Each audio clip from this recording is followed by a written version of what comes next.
And all this for the fans, girls, money, and fame. I played their game and had to scream my name. I will show no shame. I live and die for this. And if I come off soft, fix you on this. Are you scared? Devil without a cause, and I'm back with the beaver hats and Ben Davis slacks. 30-pack for stroll, 30-pack of hoe. No Rogaine in the propane flow. There's one person watching. Yo! Hey, hey, fellas, how y'all doing? How you mom and them? How you mind them? As you can Doing see, good, man. and I are pretty relaxed. We're actually in the same locale. I'm up in the frozen tundra. We'll talk about that a little bit later. Divers, he's still up in the District of Communist Columbia. Is that right? Yeah, they're working on a name change, but yeah. Name change. Have they moved the fences out to where you're at yet, or are they still kind of more down? No, they're on the way. They're on the way. They're going to make it a state, though. They're going to give them delegates, I guess. Yeah, that's what they're saying. Yeah, they're working on that. But No politics. yeah. Andy's no like, kidding. politics. That took I'm ready for 56 bed. seconds. Brock says, "What are you Yeah, surprised?" because I said there's one person There's on one already. person won already. Brock's ready. Yeah, it shocked me, Brock. I was a little shocked by that right off the bat. I'm like, holy cow! But I'm in a different situation here because with Ray in town, like I'm in the control seat a little bit, so I get to see what this looks like from the other side, which, quite frankly, looks just like it does from It's the not that difficult. side. I told you if I could do it, if I could handle it. But other than that, Yeah, I think it's pretty simple. Shirt on or shirt off tonight, Brock? You can answer. You can answer. yeah, the you can comment. answer that, Brock. Shirt on, shirt off. So, Well, how's it going over there, gentlemen? man, you know what? I wish we could do this every week like this because this is kind of relaxing. yeah. I mean, it's just a nice laid back. Got tables everywhere. Just shopping. nice. Oh, I got that's one great. ordered for you, Brock. Shopping for my speed up for next week. Yeah, next week this time we'll be doing this show live from Daytona, Oh yeah, Florida. it could be a really long show or a really short show. It's just it depends on how the plane ride goes, I suppose, on how our show goes with that. But yeah, we'll have Brock and Brandon, Ray, Yeah. and most of our wives. I would say your wife coming. Yeah, My yeah. wife's coming. Yours, Brock's Brock's Maxine's Brock, coming. I think Brock's wife's coming. So what would we be? Divers. Divers. Jen, are you watching? Jen, are you coming? It's necessary. Oh This great. is really Amanda's Amanda's already on. She said it's going to be a shit show. Oh, I guarantee That's it's going to be true. a shit show. That's true. This is It's not going to be a lot of necessary. fun. No, it's Elizabeth, not. she's being Great. good. Yeah, being great. Elizabeth wants to know if Dad's being good. It's going to be responsible. Everybody's going to be responsible. Drinking water. Amanda, can you text me? Never mind. I think I got it. Brock, I'll text you the picture of the Wolfpack Speedos that I found. Yeah, we got to have those. I think it'd be really, really good We for got us 'em down in ordered. Daytona. We got them ordered. We got them ordered. So it's going to be a good time next week. It'll be interesting to see. Yeah, we're going to have No some doubt. fun. There's no doubt about that. Yeah. So, Diver, so how's your week been, buddy? Busy. Oh, yeah. Well, hold on. Let me start off with this. Let me jump. I posted a video on this past weekend. I think it was I can't remember, Friday maybe Saturday, of somebody have been pushing their Saturday. child down a hill doing some sledding, and it didn't go too well. And I'd put up there, because you really couldn't see who it was. Oh, we knew. We knew, but We you know. really couldn't see who it was. So I put up there, take a guess on who it was. Nobody really ever guessed, but they were asking what limbs were broke and things like that. So, Divers, you want to give everybody insight on who that was and It was and me. and the circumstances surrounding it. Back in high school in my younger years, I was pretty athletic, and so we went snow. We got dumped on. We got some I don't know, probably 4 or 5 inches over the weekend, and so my son, my 5-year-old, he's never really done snow, so he's jacked to go sledding and all that. And I'm like, all right, let's go do it. I don't really want to hurt anything, so I'll just kind of watch. So he wanted me to push him down the hill so he would get a quicker start. and it's been a while since I played in the snow, so lost my footing, and before I knew it, I lost my entire balance. Flipped over, as you saw. I think I did 4 or 5 flips. I landed on my knees, really hurt. And I'll be honest, when I kind of came to a stop, I didn't know where I was. So luckily, everything I did a quick system check. I had feeling in all my toes, feeling in my hands, and all that, and got up. My wife just laughed. She thought it was hilarious. My favorite part of the video was, see, she did a lot better than I did, because I would have kept the camera on you coming down the hill falling. Oh yeah. Like she caught it. Then she went back and finished the son's sled out like a good mother should have. But then the laughing and the pan back up to you just laying there. It was good work. It was good work on her part for sure. That was great cinema. What's it called? Cinematography. Yeah, great cinematography. That is correct. Yeah, it was good. Yeah. You want to say hi, bud? All right. Hudson. Hey, Hud. What's up, buddy? What's up? Say hello. Hello. Okay. Hey, buddy. Hey, Hudson. Hi, buddy. Look. What do you got? All right. That's a I don't really know. A race car. Some kind of old Hot Wheels car. All right, buddy. I love you. Is it a figurine of his dad I falling was down a going to hill? say, was it a miniature of you laid out, sprawled out down the hill? He didn't even care, man. He just like looked at me. He's like, "You good?" I was like, "Yeah, I'm good. Let's do it again." Well, I needed you All to right. push him back up the hill. I didn't try that move again. But it was good. You know, it was a lot of fun. It's been a while since I've sledded. Is that how it is? Sledded? Ooh, sledded? I don't Sledded? know. I believe Amanda's watching, so I'm sure we'll get the proper terminology here shortly. Yes, It's probably. sledded. It's been a while since I went sledding. That's probably correct. Went Yeah, that sledding. Yeah. Okay. It's been a while since I'll I've go been with sledding. Yeah, Yeah, it's been a sledding. while since I've sledded. Little did I know that was just the tip of the iceberg for the for the week, though. But anyway, how was your week? No, we want to hear about the rest of this. Well, we'll get to the rest of his, but I guess we do need to, like, you know, you had your little 4 inches of snow. I flew up here to Iowa and landed and just was dumbfounded the amount of snow that I saw as I arrived. So of course, you know, Ray texted me when he got off the plane. He's like, "What is all this white stuff piled up everywhere?" I'm like, "Snow." Yeah, there's a lot of it. This is the whitest sand I've ever seen. Yeah, I mean, I only see sand dunes like that in Kill Devil Hills. You know, I mean, there's no.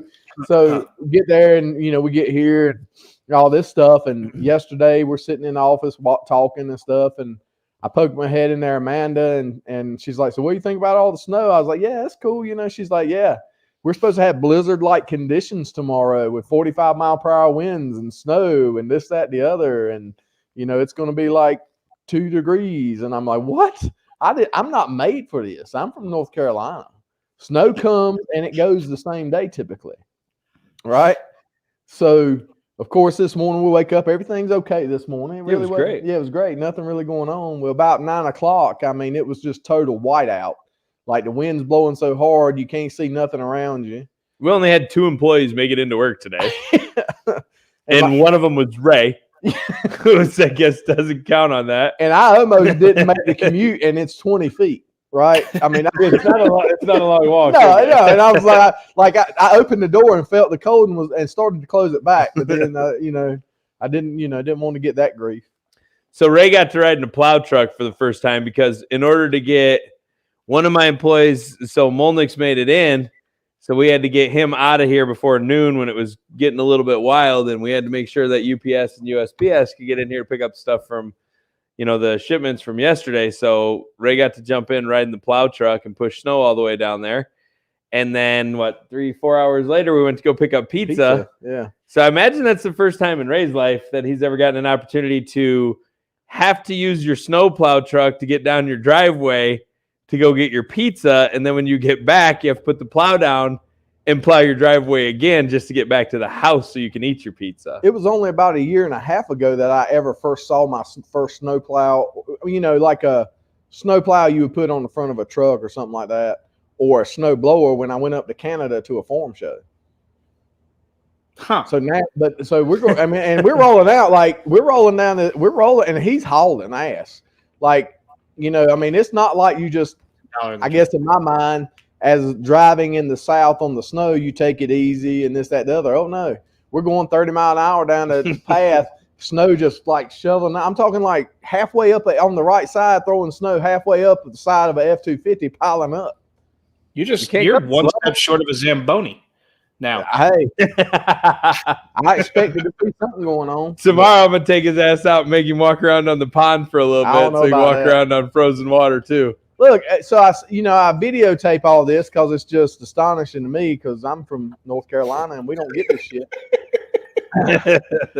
Y'all should have seen all that snow up there, man. Oh yeah, I took all kinds of pictures, sent them to Molly. Guess what she sends me a picture of?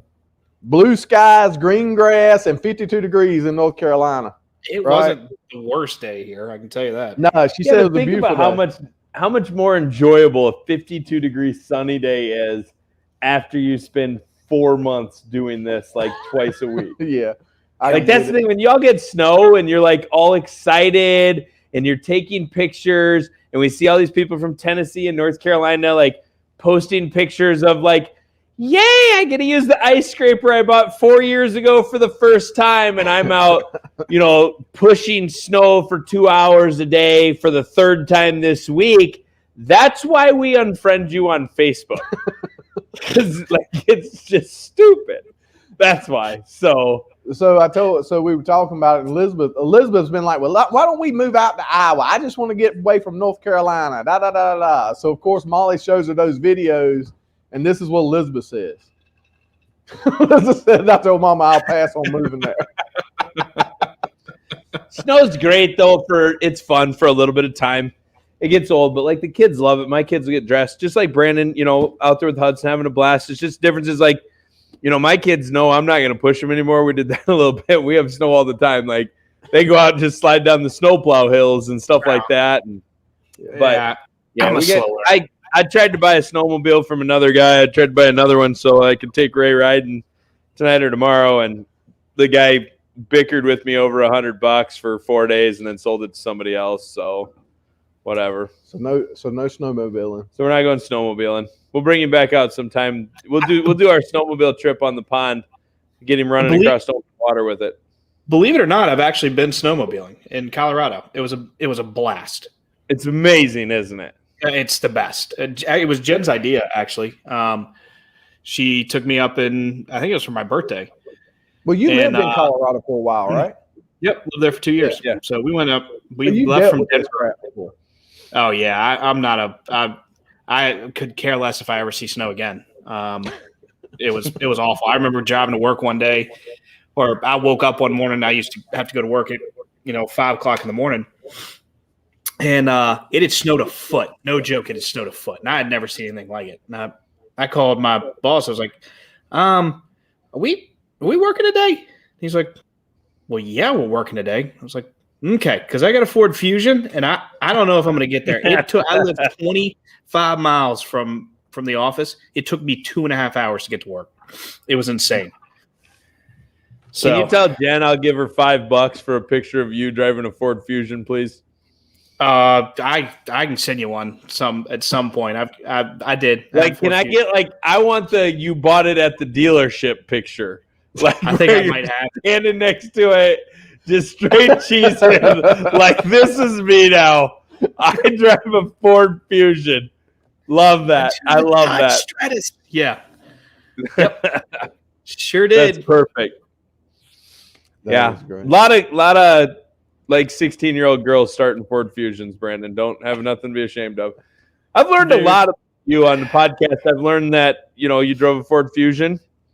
I learned that you used to ride a motorcycle with your ex-girlfriend's dad where you sat behind him and bear hugged him.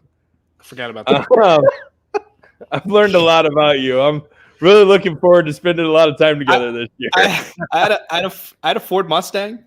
I also drove an Escape. Really? Yeah. Escape though. Escape is Yeah, that? Escape. That's the Like the SUV though, right? crossover. It's like a crossover. Yeah, that's okay. I owned an Hey, Escape. Yeah, It was when it first Okay came with out. that. My buddies used to call it the Escape. The And Escape. it really it made me self-conscious about it. So then I had an Xterra, a Nissan Xterra. I love that car, or SUV. And then yeah, that's it. So now I I've think got a other than Fiat. my truck, my favorite car was my Toyota 4Runner. The old school, the like late '90s 4Runners. Yep. So I had that in '99. Yeah, Oh, that's like the best body style 4Runner of all Yeah. time. I yeah. love That that. like the old, it looked like almost like a Land Cruiser almost. Yeah. So I think before we go too far off on this rabbit hole, Well, we got to remind people first. We're gonna have Chris James on tonight. So if you don't know who Chris James is and you're watching, Chris, a good friend of mine, and is the VP at FeraDyne Outdoors.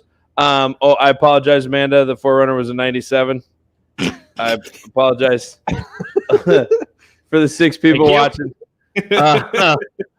What's different? You know, She's literally 97. my fact checker. I love it. But Chris is going to be on here tonight, talk a little bit about FeraDyne Outdoors and about the excitement coming up to the Axe Crossbows car number 47 in the Daytona race next week. So Chris is going to be on here about 6:30. After Chris is done, we'll talk a little bit about our plans for Daytona. Yeah. We'll just spend 10, 15 minutes after that, recap Chris, and go from there. But I do think we need to spend at least the next 10 minutes. Well, I was going to bring it up because I'm in your office, and we've all seen, from your camera angle over there, your deer and all. But there's actually a bunch of different other animals on the wall that's very impressive. Pumbaa has been sitting here staring at me all day, which is or the whole time I've been here, which has been very I don't know, concerning. can it flip this way?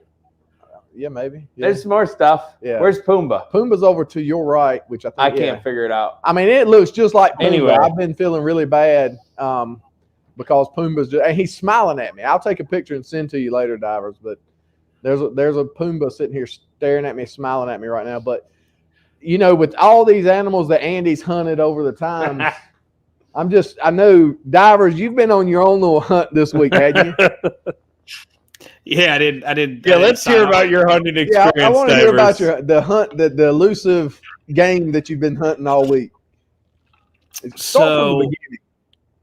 So Sunday night, this past Sunday, after my fall down the hill, we've got the kids in bed, and you guys know, from that 7 o'clock to when we both can keep our eyes open at 9 o'clock hour or so. It's more like 8 to 9:30. That's about the only kind of alone time we get. So I was a big fan of Name That Tune back in the day. And Jen had recorded it for me because the reboot just came back out. So I'm all excited. Got a little wine flowing. Everybody's feeling pretty good. And we get like 20 minutes into the show, and all of a sudden I look over at Jen, and she goes, oh I thought she saw good. We need to replay that. If that's at all possible, that needs to be replayed. I've never seen her react like this. I thought she saw a ghost, and I was like, what's going on? She's like, there's a mouse underneath the speaker. So we have this console, and then to the right we have our subwoofer, and underneath the subwoofer there's this little mouse, this little mouse face, and he's popping up and popping back in and popping up and popping back in. And so in the 9 years that Jen and I, almost 9 years Jen and I have been married, I knew that she didn't like mice, but I didn't know to this extent what I was dealing with. In full disclosure, I don't exactly love mice either, or any rodent or spider or snake or anything crawling through the house. Not a big fan. So it was 9-something. It had snowed again.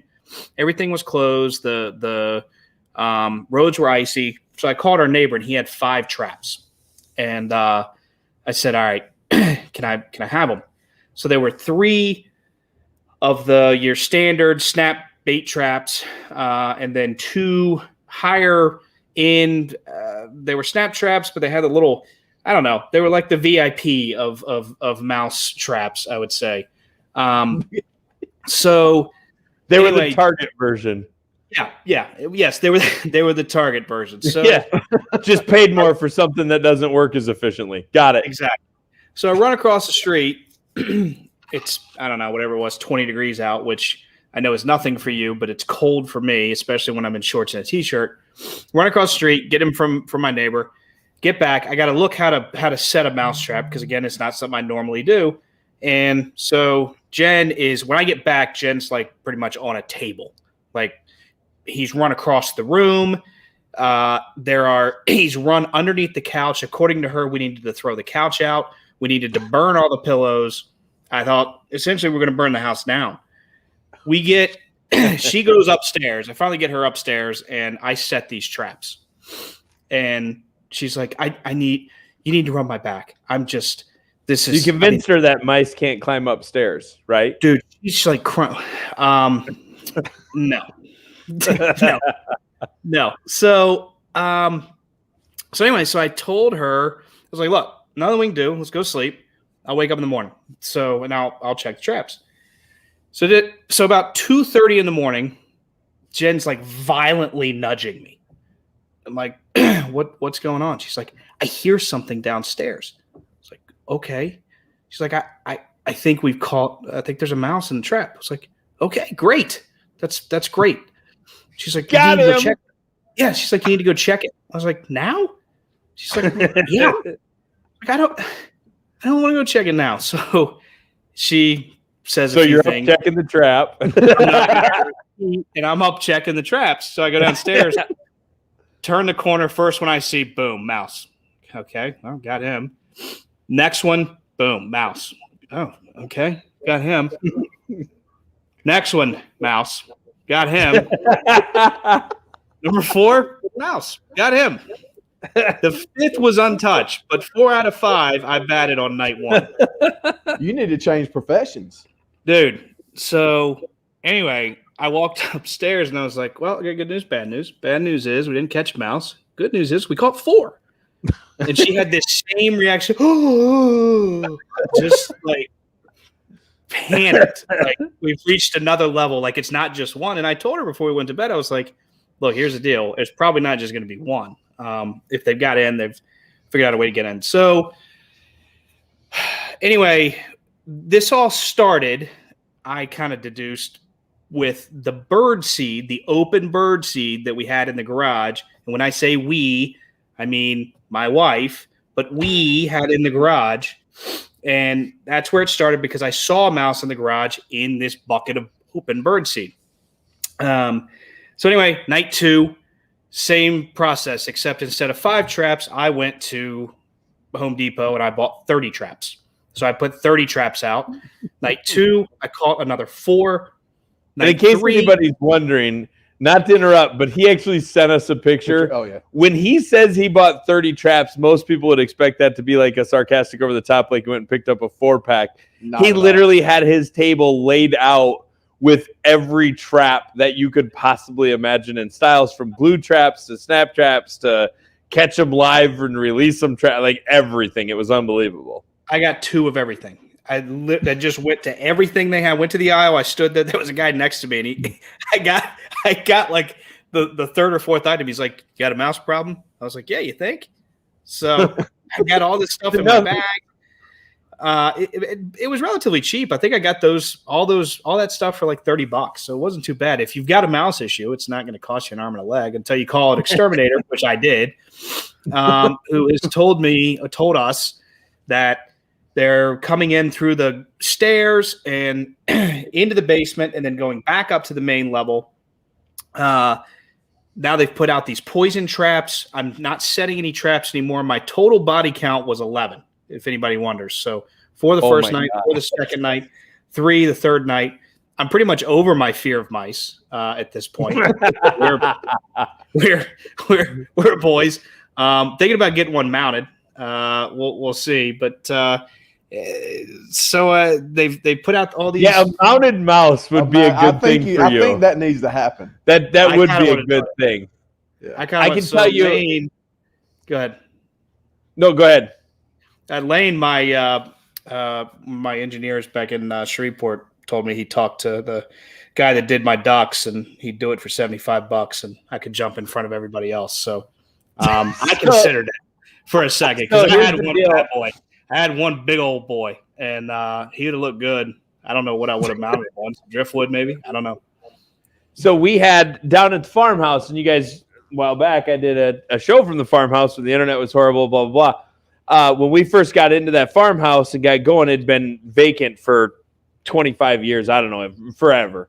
And there was like holes coming in and out. It's just, and we've done some work to fix it up and stuff. But one of the years during our Track Fest week, we had a contest down there where everybody got to bring 8 traps. So you put 2 in the garage, 2 upstairs, 2 on the main level, and 2 downstairs. And we had a competition where everybody chipped in like a bottle of booze in the winter of the week, got to take all of it home. So we were down there for 3 days, right? 3 days and 4 nights that we stayed in the farmhouse, and we trapped 69 mice during that time. There was one, we caught a mouse that was hooked by his leg, picked him up in the trap, spray painted him green, let him go way out in the backyard, and 2 hours later killed him in the house again. So we went through all this, and the reason I'm telling this is we actually saved one and like just let it deteriorate or whatever. We saved the skull and super glued it to a big rat trap and like signed the date and all the kills and stuff that we had on there. And it still to this day hangs in the farmhouse. But the best part was the guy who owns the house, my landowner, heard us laughing and talking. We had so much fun trapping these mice. I mean, it was the first thing we'd check in the morning before we went hunting and all that. So he went in the next couple of years. This was probably 5-6 years ago. And he has just put poison out to no ends. And so now over the last 6 years, I think we've trapped 1 mouse down there. And it's like, we're all so disappointed. Oh, yeah, if you weren't shooting deer, at least you were killing mice, but it was a lot of fun. I believe it. So the crazy thing, night one, I'm walking down there and I'm like terrified because I honestly, I'm not a mouse guy. And, but I've got to do it because I know Jen isn't going to do it. So night 2, I'm like, I wake up, I'm like, wonder how many I caught. Night 3 or morning 3, I'm like, let's go see how many we caught today. Like I was into it. So yesterday, the guy exactly. I was. This was a game for me now, and so, and I had caught 3 in the same exact spot 3 nights in a row, and so, they put those poison traps out, and I guess they eat it, and then they put it in their cheeks, and they take it back to their colony, and then they all die, and I guess they're dumb, but they sense danger. I don't know there was a bunch of garb that I couldn't really understand, but I was like, so, or I guess Jen asked, so can we set traps? And she's like, no. I was so disappointed that we couldn't set traps last night. Heartbreak. He really was. I would have told you 72 hours ago, great, but I was so disappointed. So I'm surprised you didn't call up Ward and ask him trapping advice. Yeah, no doubt. Remind me tomorrow, and I'll send you some videos. So down at the farmhouse, and when we get Chris on here in a bit, one of the things we'll probably talk some about is with covert cameras. But we actually used to set up in the farmhouse, like in certain areas, it was just a perfect area where you'd actually set a trail camera up on video mode. And so when they come in to watch them walk around, and I'll send you videos, when you go in and you're like, man, that sneaky little bastard, he cleaned off that whole little thing and didn't set the trap off, and you're so mad. When you watch them on a trail camera, you're like, they must be a half mile away knocking it off with a stick or something, right? You watch them on a trail camera, them dumbass things are jumping on it, bouncing all over. It just doesn't go off sometimes. It's unbelievable. Well, so I had it happen, but I also felt better about it because since I had 30 traps on one level, they were pretty close to each other. So I knew if I wasn't going to get them in that one, I'd probably catch them in the next one. But yeah, they weren't going to make it very far. I had one that actually tripped, but there was no mouse in it. I don't know if it happened. I don't know if he just got out quick. Of it.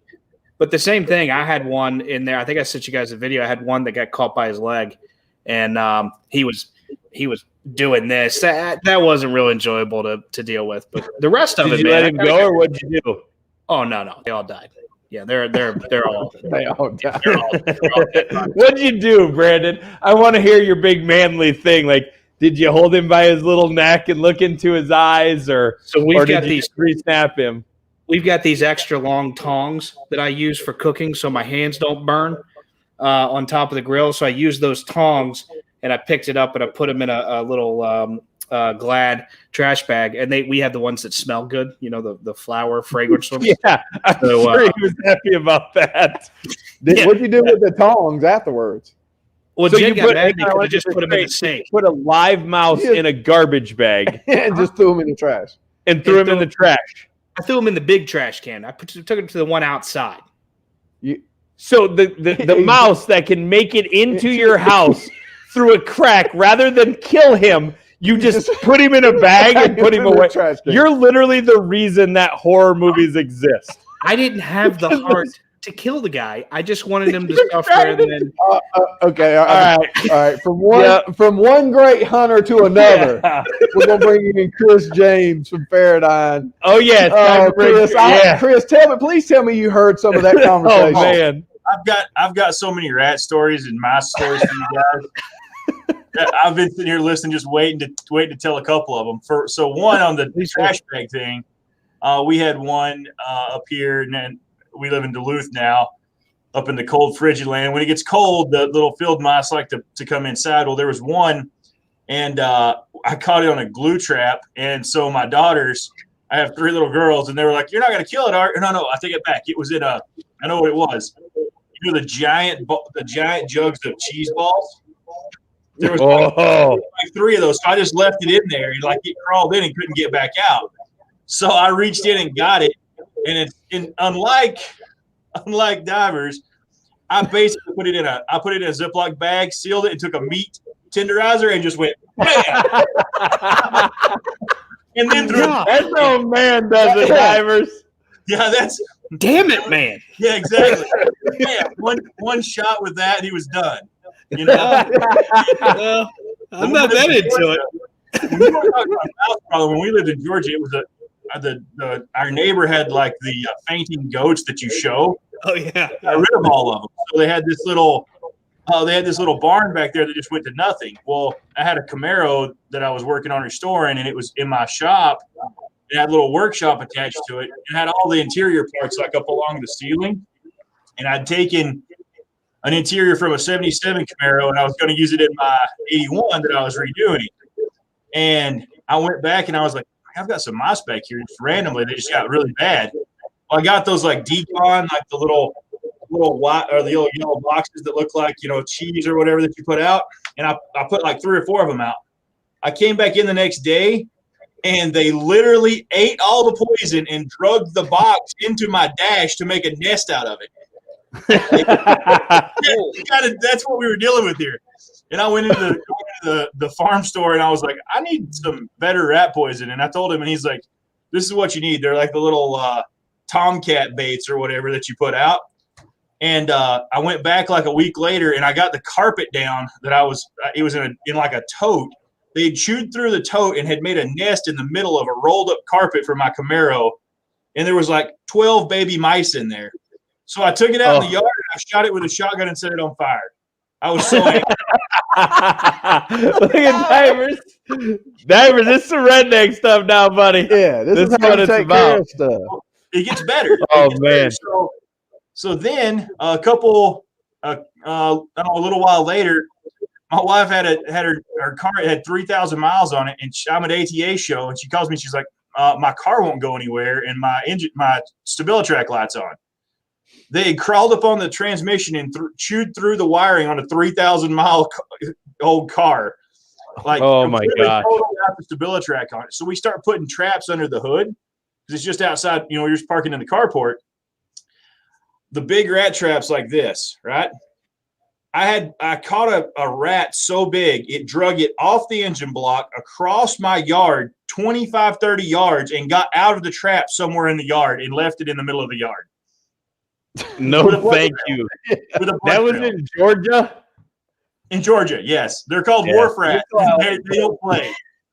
Yeah. So down in Louisiana, they had what was called swamp rats. Yeah. You heard of those? Nutria. Yeah. I didn't even know what they were. And Yeah, I got an education on it when I was down there, but I didn't have to deal with any of that. Not in my house. I mean, these guys are just, they're about yay big. So Yeah, little field mice. yeah, they still scare me though. I think the best Let's introduce Chris. We got him on here. Yeah, I think the best one I was a teenager, and we stayed in this really ratty, not for a pun, but just this ratted out camper that they had pulled up in this Forest Service land. And I slept on the floor in a sleeping bag, and I woke up, and I was sleeping with like this, and I woke up, and there was a rat sitting in my hand right here. I would have had a hard time. I literally just went wham and threw it right against the wall. I'm gonna buy a beekeeper suit to sleep in it tonight. I can deal with them around and stuff, but I just like, as long as they don't touch me or anything like that, I'm fine. Like, I can be in a house and have a mouse run across the floor. It don't bother me at all, because it's like, they're going to be there. If you stop leaving food out, they go away.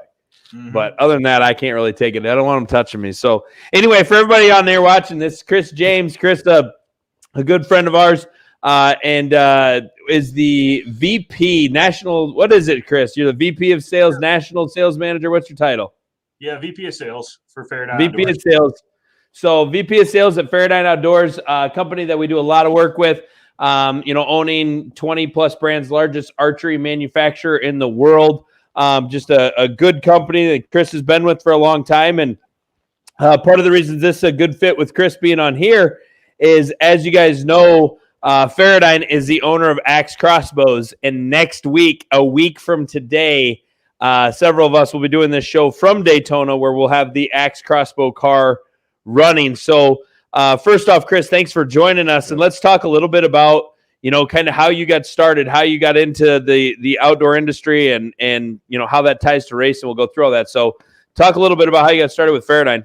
Yeah. So back going to school, grew up in a little small town in Western North Carolina, and really wanted to do something in the outdoor industry. So I started, had to do an internship. I went to the college at the University of North Carolina in Asheville, North Carolina. Very liberal school, but it really had a really good business program.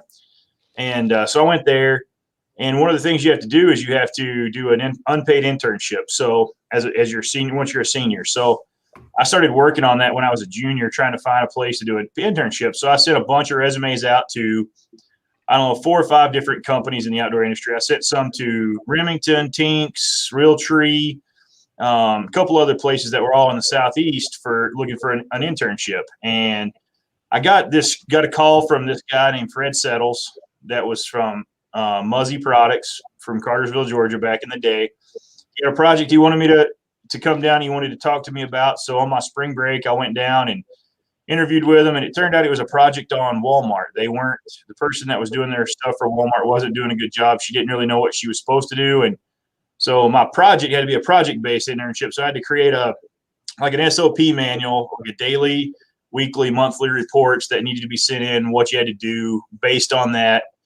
So I came down and I started doing that and kind of stayed on. It morphed into me doing their website stuff and working with things. So I went back to school for my last 2 semesters. This was in the summer when I was between my junior and senior year, and took some web development classes and some web graphic design classes. So they wanted me to be able to do some more stuff. So came back, and when I graduated, they actually had a job offer for me about 2 weeks before I graduated. And I graduated on a Saturday and started working for Muzzy on Monday. So That's kind of how I got started. And then, just kind of worked my way up as we got purchased by FeraDyne Outdoors in, I think, 2011. Kind of moved over to that team, started taking on more brands, and then just kind of worked my way up. We've had several acquisitions, and we've been acquired in between that time, and just kind of continue to work my way up to the top throughout each acquisition. So that's kind of my background. And because you started when you were officially, what was your first title officially at Muzzy? Because weren't you involved in like customer service and stuff like that there as well? Yeah, just really just basic sales associates, what I was originally hired on as. And then I did customer service, warranty stuff. Also did, your basic, all your normal stuff, but I did the web design, took that over. I built all the stuff in Dreamweaver back in the day. boy. You know, all the Muzzy moments that we had back then Fred was really particular about what we could show and what we couldn't. So I did a lot. I got really good at using the cloning brush and the healing tool and taking out tongues, taking out wound, blood, crossbows. At the time, it's ironic, but at the time it was very controversial to have crossbows on our website because the Eichlers, they were pretty traditionalist, and so they were our owners, and they didn't really like having crossbows featured. So I cropped a lot of crossbows out, built grass over the top of them. So I did a lot of that stuff back in the day. Nice. Good deal. Good deal. So go ahead, Andy. Oh, go ahead. You're go fine. No, I just wanted to know, outside of rat and your occasional mice, what do you like to hunt? It's occasional mouse. Occasional Anything. Yeah. He's He's got a zebra and an elk in the background. Yeah. This one's pretty. I'm pretty fond of this one. I want to show you Andy's. Oh, don't do it. Just piss me off. Yeah. That's the Just to irritate the shit out of me. So that one I did So just for for anybody who doesn't know, That's for my what he trip just to showed. So what he just showed, for anybody who doesn't know, and divers, I don't know if you know or if you know, but that's a Nyala. And I've been to Africa. It's an African animal. I've been to Africa twice. It's the only animal I really care to kill over there. What? Yes. Yes. Is that your dog's So name? Okay. I bought a silver lab, named her Nyala because if you look at the color of that animal, it's very, very similar to the color of a silver lab. And I've had plenty of opportunities to kill them, but it's the only animal in my life that I said I will do a full body mount of. And it's all I talked about. It's all I've dreamed about. And then Chris goes to Africa, and the first thing he shoots over there is the dang Nyala, I think. And he sends it to me and then does a full body mount. So every time I'm up visiting, I have to sit in his office and stare at this thing. And it's his favorite thing in the world to point it out to me. That's your Eleanor, right? It's my I make him Eleanor. see the zebra hair and look at the Nyala. So Yeah. So, but no, they're an absolutely beautiful animal. But yes, I have a dog named Nyala after that animal. I've been to Africa twice. It's a prize animal, dude. They're cool. I mean, there's a lot of them around, but and Chris has a beautiful one. They are just gorgeous. Just gorgeous. they're gorgeous animals. They're really cool. When you see them posture up, the white strip of hair down their back stands up like a mohawk from end to end. Like, you ever seen a Rhodesian Ridgeback, how their hair stands up? Like, you're talking a mohawk that's 6 inches tall right down their back that's wide. Wow. It's just a really cool animal. Divers, I got to meet Chris a couple weeks ago when we went to MHR, and we were just talking about hunts and stuff. And you need to see the video of him hunting an alligator with a bow and arrow. Yep. Yeah. Oh yeah. That's pretty. Yeah. So you tell us about that hunt there, Chris. That was a hunt that I've been waiting for a long time for. So in Georgia, it's public draw, alligator hunt, public water, and there's a bunch of different zones. And I drew for it the first time the year that my oldest daughter, who's 10 now, I drew for it that year, and I had to have shoulder surgery. So I literally drew the tag, had shoulder surgery, and tried to hunt an alligator a week after I was cleared to draw a bow. So it wasn't really successful. And so I had some opportunities. I just couldn't make it happen. And so, rewind or flash forward here. I've waited for, I think I had 7 or 8 points. I think that it took to draw that tag. So it was a while coming, and I had a chance this year with not going after elk or anything else this September. I was like, you know what, I'm gonna put in for it. And so I drew it, and it was on the Chattahoochee River near Eufaula, Alabama. It's on the Georgia. You have to stay on the Georgia side of the water, so you have to know where the state line is, basically. And I went down with my buddy Andy Cardwell and Chuck Belmore. We used Chuck's tracker boat and went down, and we used the new Muzzy LVX bow and our gator arrows that we've had for a long time. And we went down I think I got there on a Thursday afternoon, and the season opens Friday night at sunset, or 30 minutes before sunset. And we scouted all night long, and through the day. We used thermal. That was my first time using thermal and night vision. And using thermal on alligators is pretty cool because you just see, like, you can actually get a really good, with the binoculars, you can get a really good idea how big they are versus just trying to shine them with a spotlight or whatever. And nobody could see really where we were scouting either. We were pretty much kind of hidden back in those coves. And so no one really messed with us. No one came to anywhere we were at. And I've got a couple of buddies that work for the Corps of Engineers down there on that lake. And they gave me some tips on some areas where they had some alligators that they saw on a regular basis, down there. And so we found probably, 5 or 6 alligators over 10 feet long that we were looking for. And, we were just scouting in the daytime. We got up within, very easy bow range of 2 of them. So we go back and we sleep a little bit during the day, head back out on the water. And we literally pull up to the spot to look at the one little cove, and the gator that we're wanting he's sprawled out on the side over there, and he's probably 13 feet long. He's a huge gator. And we're like, holy crap. So we jump in the boat, we go around the other side, and we're sitting there waiting for it to get sunset, and it finally does, and we creep in there, and of course he's not there. It's been an hour since we saw him laying up there sunning on the beach, and he's gone. So we waited and waited and waited, and he would come up in there, and he would just go straight down. And we were still trying to use night vision. But what we didn't realize is that alligators have way better night vision than what we do. And so just come up, see us sitting there and just go straight back down. I'm like, he wasn't going to play. So we leave. I was like, you know what? We had better luck in the daytime. And so at like midnight, I was like, let's go back, get a couple hours sleep. We'll come back at like 5, and it gets daylight at 6 or something like that. We'll be waiting for daylight. So we come back at like 4:30, and there's a boat sitting in the hole, lights on, hooked up to an alligator. I'm like, oh no. Like, that was like crushing. And they pull it up and they bang stick it, and it's an 8-footer. It wasn't the one that we were after. That wasn't the one they were after. And so we get in and we go out, and we just don't have really any luck. Well, one of our buddies, Bryant Morrell, he killed a 13-footer or 12-footer, I guess it was, in down near Mobile the night before, and on Friday night. So we're out there in the daytime just messing around trying to find some more alligators. And he said, like, I'll come up there and help you. I only live about an hour away. So he comes up that afternoon. We go back and we get to sleep, a little bit of sleep.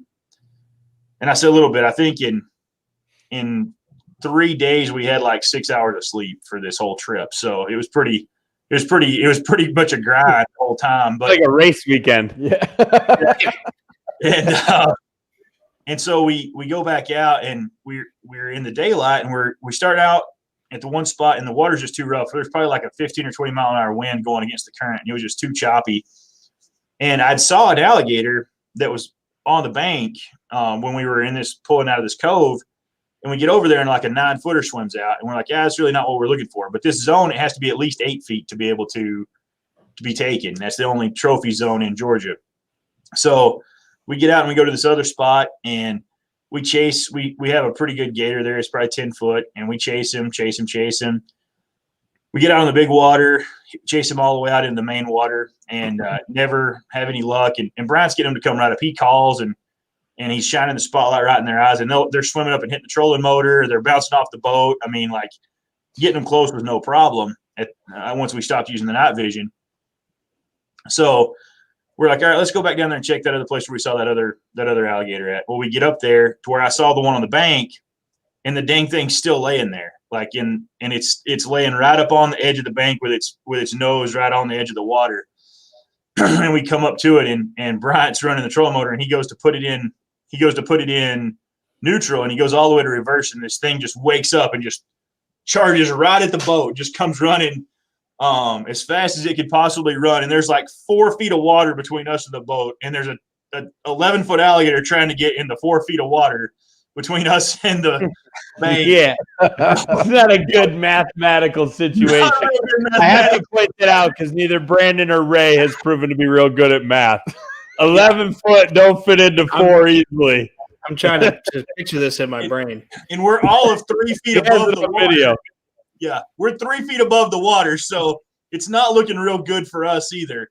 And he runs, and I shoot him right as he runs by, and and I end up, they run like Scooby-Doo, so they run with their hands over their head, and so I was trying to shoot him it's crazy behind the neck, yeah. And so you want to shoot him like in the neck right there. So I waited for him to go by, and I shot there, and I ended up hitting him through the foot and then back through the leg again. So it was a pretty good shot. Well, usually they just run off, and you have to try to wait to pull him up. Well, he was just really mad at us. So he comes right back. He literally swims around the boat and comes back up on the other side and just starts hissing at us. Like he was not pleased.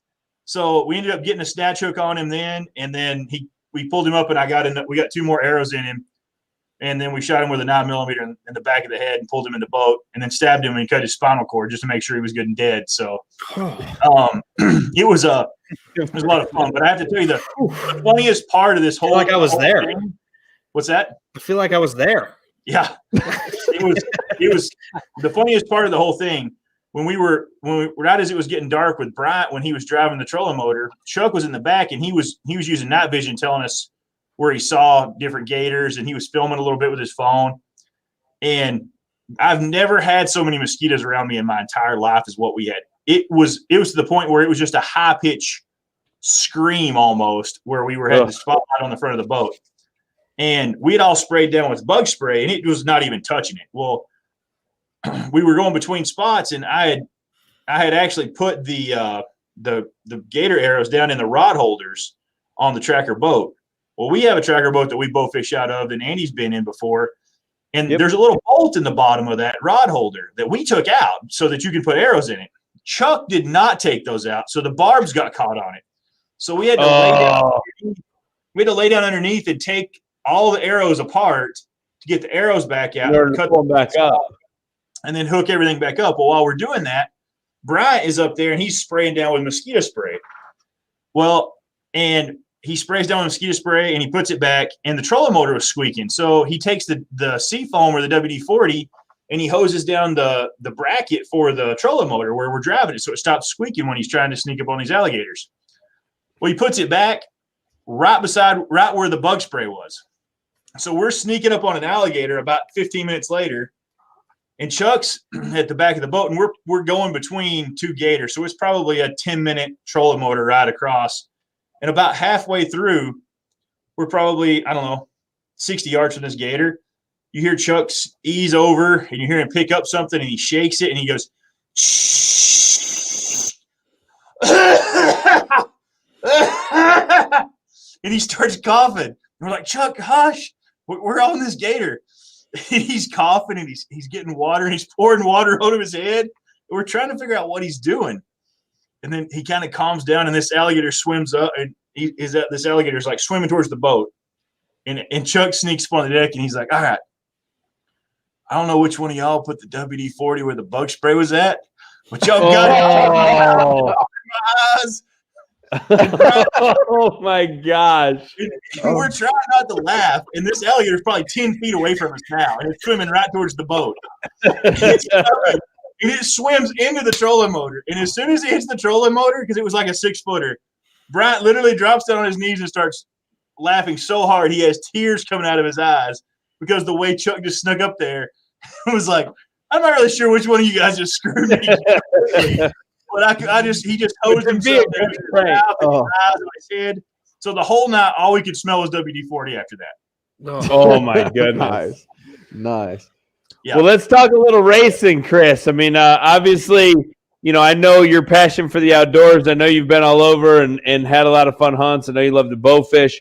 You were involved heavily. That's where you met divers for the first time. That was before Ray at Martinsville when we had the Muzzy car. But I know you have a lot of passion and are kind of steaming and leading the way here with some of the FeraDyne charge. But let's talk a little bit about, axe crossbows and obviously axe is the first car of the year, and we haven't yet released what the next cars are, so we're not going to talk about those tonight because that'll be coming out here really soon. But let's talk about the axe crossbow a little bit and kind of the excitement of that and looking forward to Daytona with it. Yeah, it's we're excited about it, and I've been sharing a little bit here and there.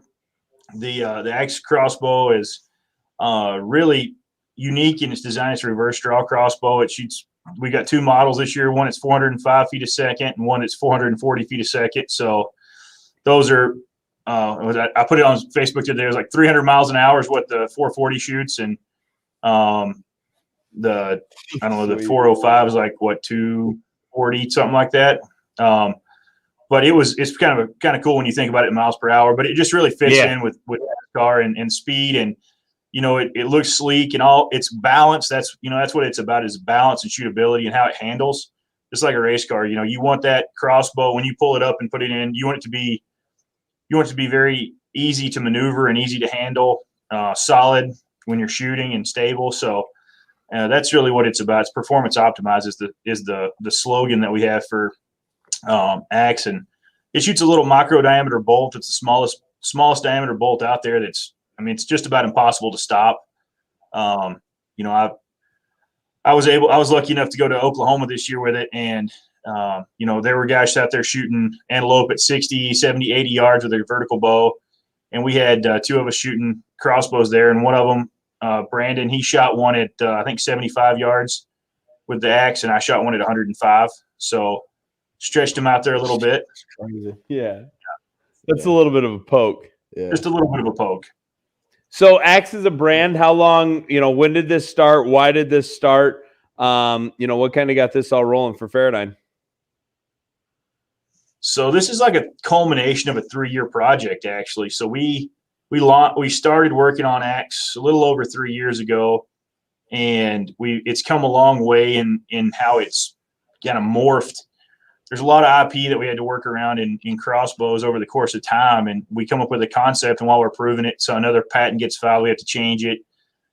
Just keeps kind of rolling and snowballing into kind of what it is now. But we really wanted to have a crossbow that was unique, a smaller diameter bolt, which has less wind resistance. The reverse draw lends itself to be more shootable than a traditional, where the string draws the limbs towards you, as opposed to with the axe, the string draws the limbs away from you. And it's just a more efficient system. And so we went with that platform and really saw the benefits of it and kind of how it morphed into where we are now. And, I don't know, it's been a really cool. The biggest thing is when shooting a crossbow, and Andy, I know we've talked, shooting a crossbow isn't always the most fun thing to do, because, archery hunters like the challenge of being able to hunt with a bow. And that's one of the things. But there's some convenience factors that work into playing with a crossbow. And, like taking my kids, I've taken my kids several times with an axe now, and the cranking system on an axe is just far and above better than anything else that's out there. You hook it up, you start cranking it. If you need to stop and let it in and just let go of it, you can let go of it. You don't have to continue to hold it, put any pressure on it. If you need to reverse it, you can crank it right back down. But with a kid getting in and out of a blind, I've used our Rocky Mountain crossbows, and there's nothing wrong with our Rocky Mountain crossbows, but you cock it once you're in the blind with the kid, then you're loading it, you're getting on the bipod or on the sled, and then you're sitting there, and then when it's over, you have to take the bolt out, take a cocked crossbow, let it down, discharge it when you get to the bottom. All of that while trying to figure out, keep your kid, mine's 10, try to keep her out of the way and keep her safe. And with the axe, I don't cock the crossbow till we're in position. You crank it, load it, put it up, and it's already pointed in the right direction. You don't have to, worry about something happening or it going off or any of that. And then when we're done, you just pull the bolt off and crank it back down, and it's no noise. There's nothing to worry about when it comes to it. And, it's just simple. It's easy. It's safe. So that's some of the things that kind of where we got into. And we used crossbows in a lot of different situations. And the things we hated was, having to shoot it to decock it. That's one of the things. And how heavy they are, and how front heavy they are, and how hard they are to shoot offhanded. And then just the wind drift that you get with the big heavy bolts. So that's kind of what we looked at. For sure. Yeah. So I was, of course, again, I was at MHR when we went down and did some photos and stuff with Kyle in the car, and he was able to shoot the crossbow, and I was able to shoot it, and Mike shot it, and a couple other people. And my daughter, 15, never shot. Well, she shot my crossbow that I Yep. had, which is just a traditional style. But I mean, I'm pretty proud she smoked everybody there. So, but I mean, it was like what I noticed most about it was how balanced it was. It wasn't that front heavy where you, and then, because I know like when I first started shooting a bow, like after being a rifle shooter so long and precision rifle shooter, it's the breathing and you wait until you get the right put. Well, you can't do that with a traditional crossbow because after a while the weight just starts, and you start with this one. I felt like I could hold it just like a rifle and just and it's so the balance of it and not having that nose heavy weight was awesome, as well as the crank itself was just simple. I mean, after you showed Kyle one time and then he was loading it for everybody, just cranking it and putting everything in. So it was a great. I was actually bragging Kyle up about that. I said not many people, you just have to show them one time how to use it. And I double checked him every time, make sure he had the bolt snapped on right, everything. He was doing it by the book after one shot. And I think what surprised him more was when we moved it out to 40 yards. Yeah. And I let him shoot. I told him exactly where to hold on it, and he hit a 1-inch circle at 40 yards with it. Yeah. Free. I've heard all about it. Have you? Oh yeah. Kyle's excited about that crossbow, but every time I talk to him now, he's like, "Oh, by the way," I'm like, "Yeah, I know you shot that crossbow well, Kyle. We're gonna get you taken care of, buddy. We'll get a couple of them out." So we're waiting on a few things to get squared away, make sure we have the inventory. But now he's excited, and I know he's had a lot of views on it, a lot of comments on his TikTok and social media of people excited. And on that note, I gotta say, happy to be a part of it one way or another, but the car looks badass. It is, dude, that is a sweet car. Yeah, it is. It really does.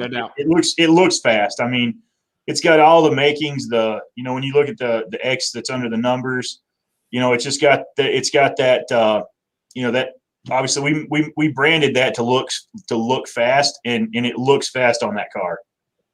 I agree. Yeah, and I'm hoping it runs fast. We all are.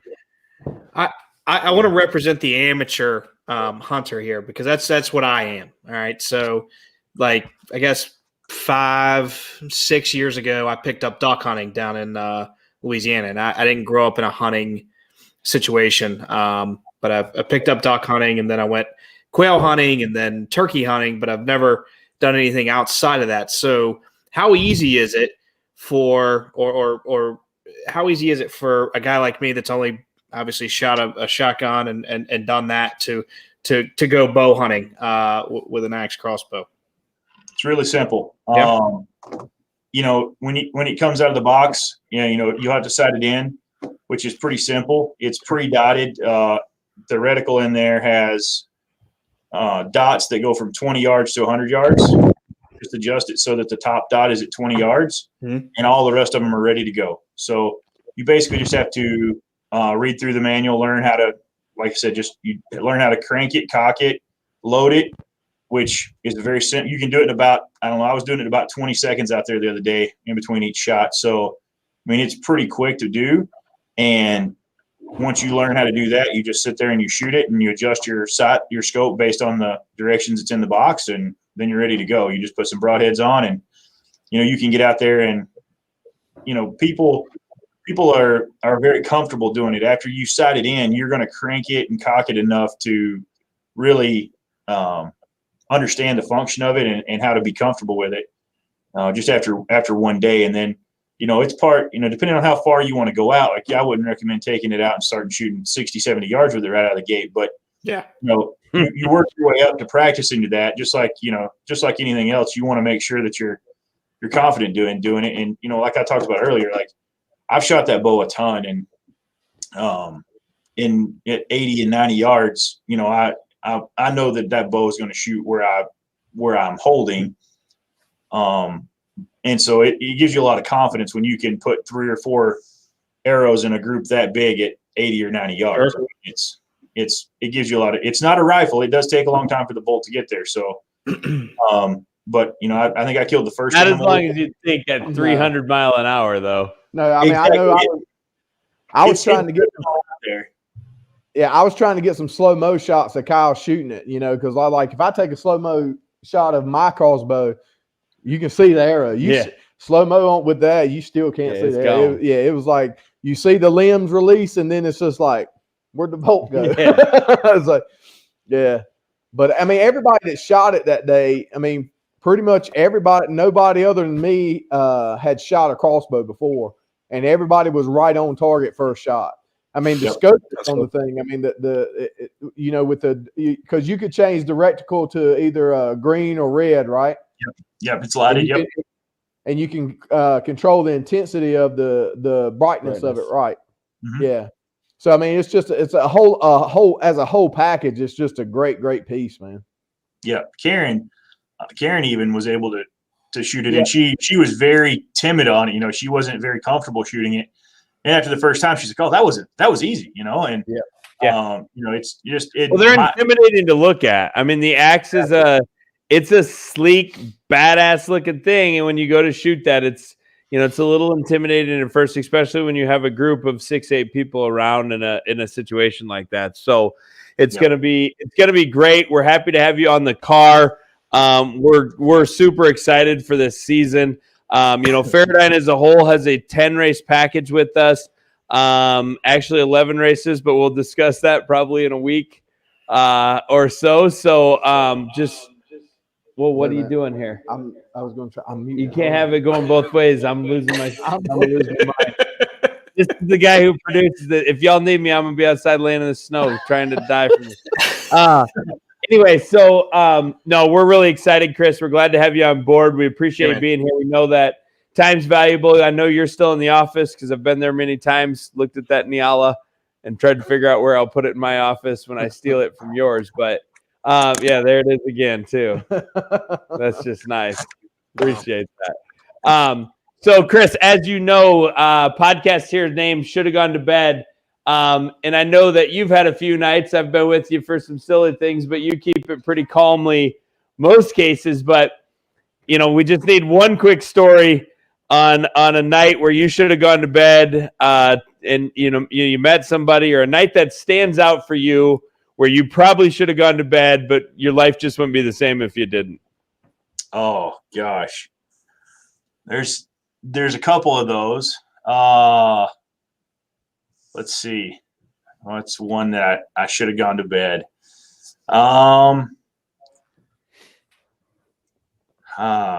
Let's see. Trying to think. We should prep our people. We should. I was going to say you should have we prepped should me tell for that. them. I could have had a really good one. We're learning. I could tell some stories between you and O'Severson. There's many nights where I don't think it was necessarily that you should have gone to bed. You should have just taken your gigantic hands and crushed his little soul and put him to bed. Exactly. I was saying, it wasn't necessarily that I should have went to bed, but there was nights that other people should have went to bed. Oh yeah, lots of them. Yeah. I'm trying to think of a good one that doesn't involve trade shows, and that's where it gets in. That's where it gets interesting. But, you can have it involve trade shows. That's where I've met a lot of people at trade shows. Yeah, I would say probably one of the nights that we should have went to bed was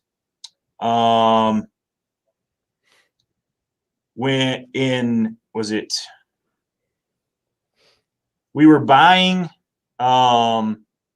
Field Logic at the time as FeraDyne, and got roped into going out with that crew all night long in Phoenix. And that is one of those nights that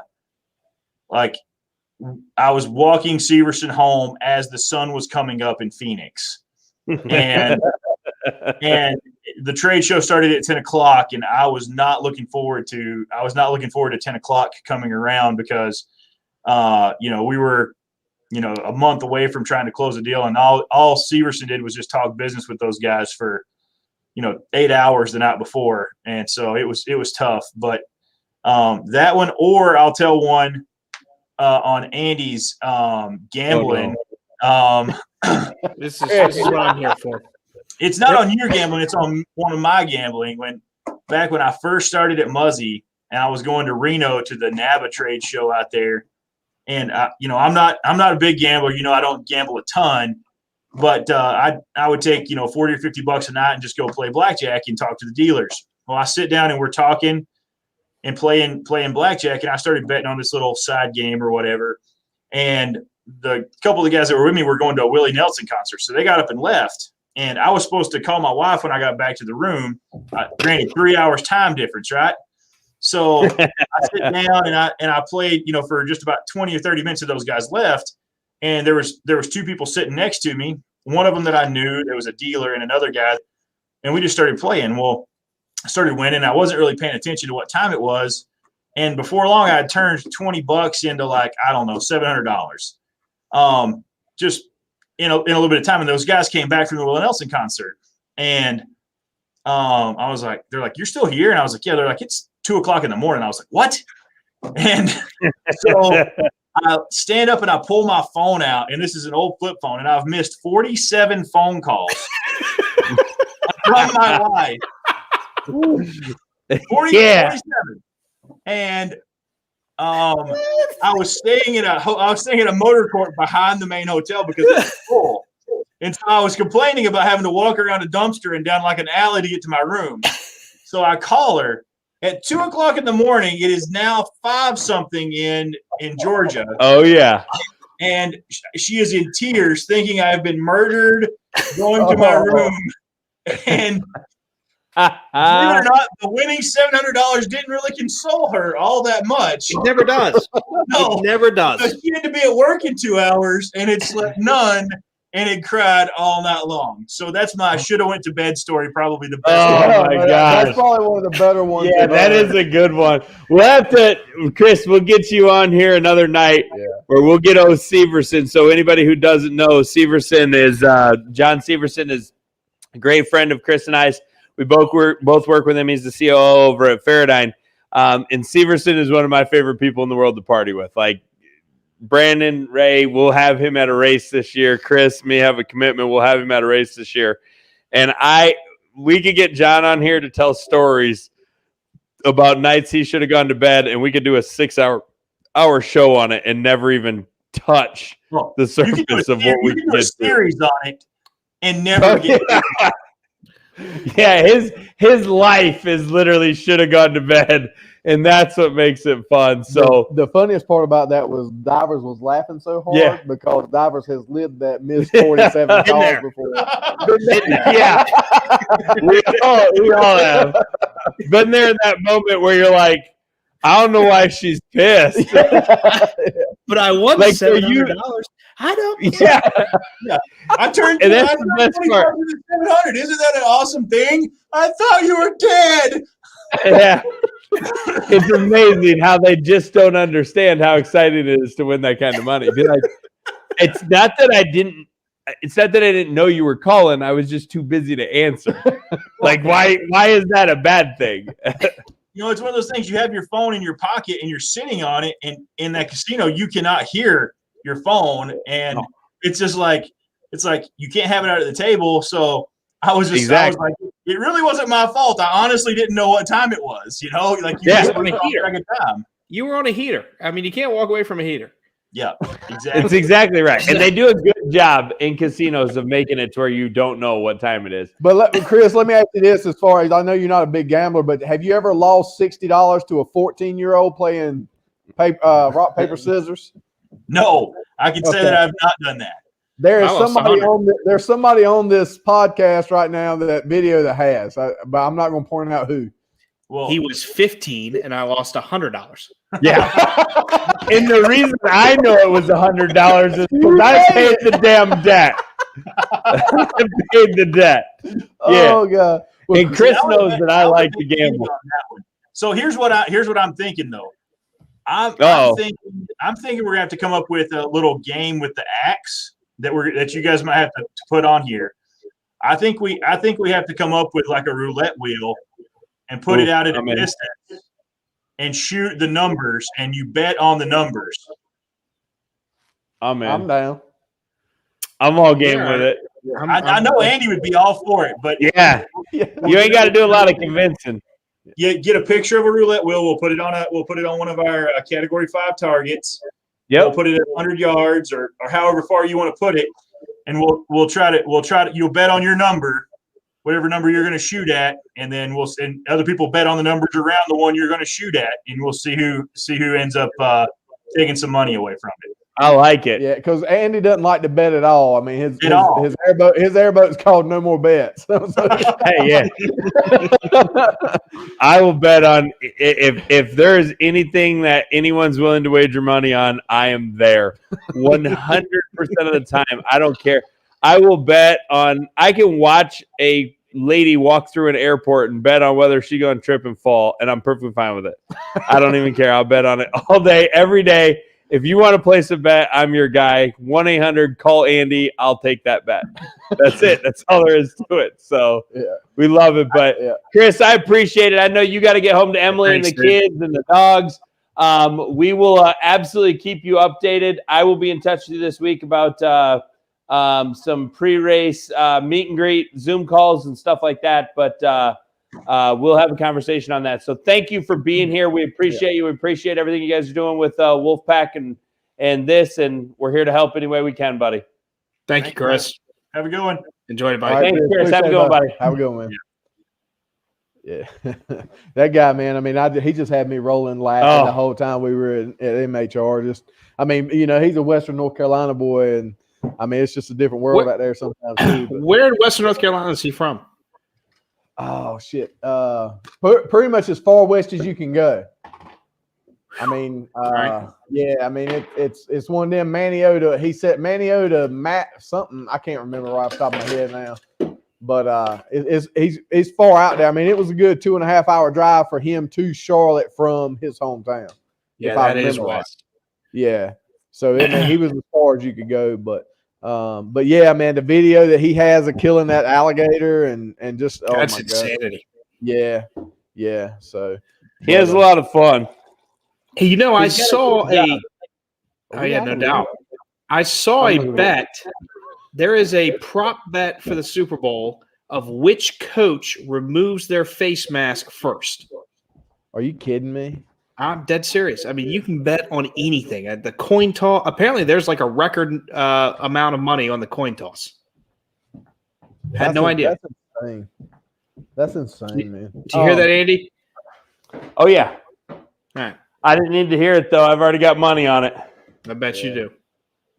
You want to bet on that? Have you seen where a lot of companies are not? Are you mixing a drink? Yeah. Have you seen there's a lot of companies that aren't even doing commercials this year? Like no, I hadn't even looked into it. Yeah, I saw an article that they said a lot of companies have reduced the amount of. They're just not doing them. They're saving because the money. Spending $1 million on 30 seconds is stupid. Who would have ever thought, right? It's amazing to me. Yeah, but it makes no sense at all. But yeah, they're actually there's not a lot of people. Oh, that's a good looking car. Yeah. I was trying to pull this up while ago, and I was scared I was going to mess something up because I don't have multiple screens. But that's the Axe car that'll be running in Daytona. That is a freaking sweet car. Yeah, that car is beautiful. I've got some more pictures of it too. I can show you. We all live here, so yeah. Well,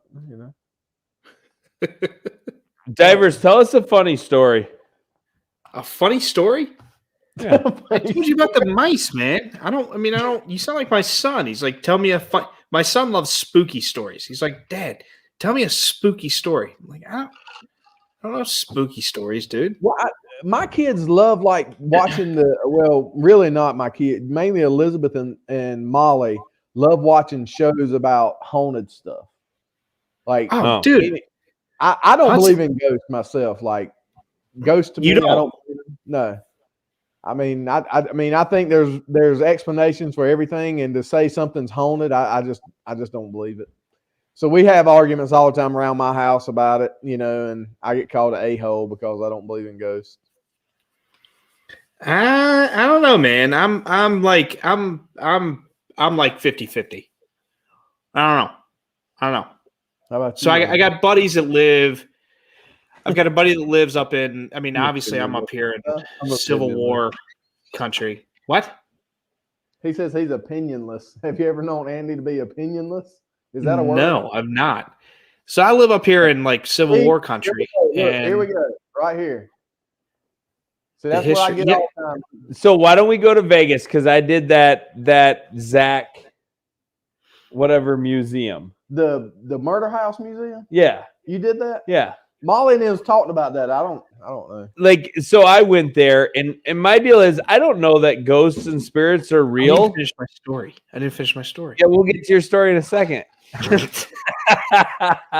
I'm opinionated now. I'm really an opinion. So I don't know what the name of it is, but it's Zach something. Look it up on. It's in Vegas. It's supposed to be like the scariest place in the world. I think it's Murder House. No, it's I don't know. But this guy is the ghost hunter guy, and he collects a piece from every house that he goes to where he's got to go discover ghosts and figure all that out. Whatever. And the FeraDyne group all wanted to go. I was adamantly against it because here's my deal. I don't know if ghosts are real, but I don't have any reason to try to piss them off. They're not bothering me right now. So going to a place where if you look at a doll wrong, she haunts you for the rest of your life, is not worth doing for me. Right? Like I might not be a quick draw. I might be a quick draw when it comes to shooting at another person. But if I don't find out, then it doesn't matter, right? So that's the way I looked at this. But we went to this thing, and it's got Kevorkian's van in it and all of this stuff. And I guess it wasn't so much creepy as it was just weird. You know what I mean? Like they tell all these stories and stuff in there, and I don't know. But like, so to answer your question, I don't know if I believe in ghosts. I just don't care. Well, as long as it doesn't bother me. If there's ghosts around all the time, great. Yeah, well, Molly like she watches the ghost stuff, but she does watch it because they tell a lot of the history of wherever it's at or whatever. And I'm down with it. I love history. Yeah, but like the ghost part of it, just I'm like ghost hunters and like them recording something, and they're all like, "Did you hear that?" And I'm like, "All I heard was a bunch of fucking wind." Yeah, you know what I mean? Yeah. I mean, like if he hears the ghost of one of the mice that he killed run through his house tonight. Yeah. Probably not the ghost of a mouse. It's probably the one that he just trapped in a garbage bag and threw away. Go back and watch the video while Chris was on. I swear I thought one of those bastards was on my shoulder, and I was about to panic. I was about to panic because the guy told me they'd been in the basement, which is where I am. They're like, they've been down here. And I'm like, no, they hadn't. I've had 5 traps set in the basement alone, and they hadn't been down there. He's like, dude, they've been down here.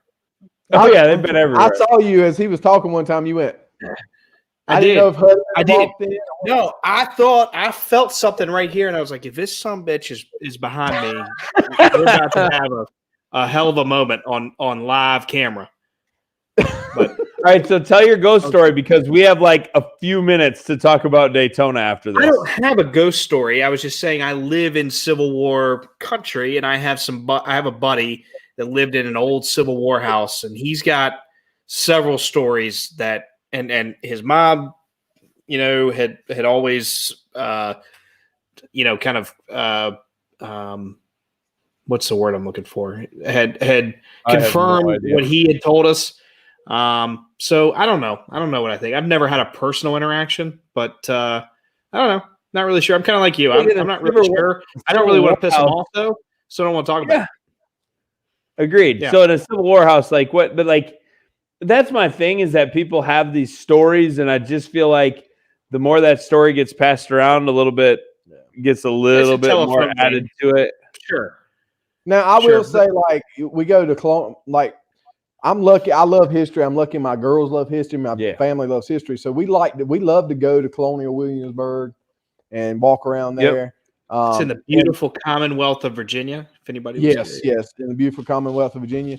But I love doing the ghost walks, not because I think I'm gonna see something, but because they give you the kind of more backstory about you know, the stuff like that. So we've done a bunch of the ghost walks, and you know, and they're like, well, if you don't believe in it, well, I was like, because of the history, you learn additional stuff. But yeah, I'm with you on that. Like I would love to go stuff like when we were in Tennessee and things like that.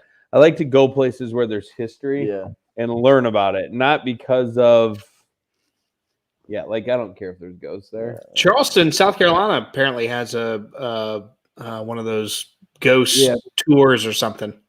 Yeah, and Molly and I have been wanting to go down. I've never been to Charleston, unfortunately. I'd love to go. Man, we have Beautiful got to place. go to I know Charleston. it's a beautiful place, but I'd love to go down there. And I know like we've looked already in the ghost tours and stuff, and that'd be an awesome one to go on just for the. That's like a one we ghost all tour, ought to that's go on. So like, I'm not that like I'm always looking for opportunities to make money, but like if I could do a ghost tour in Iowa, would that be similar to like taking people on a whale watching trip in like the Great Lakes? Like they might be there, you're just probably not gonna see them. Thanks for your $20 freaking. So Like I'm just asking. $20. I'm asking for a friend. So for Mackenzie's birthday this year, we went down. She wanted to go down to the beach. My mother-in-law's got lives down there. My sister-in-law and brother-in-law have a condo down there, so she wanted to go down there and have her birthday weekend there. We went and played laser tag, and I about died. This was before I had my heart surgery and didn't realize how fucked up screwed up I was. Perfect. And like so, I'm in there like after the first round, I'm like, why am I so tired?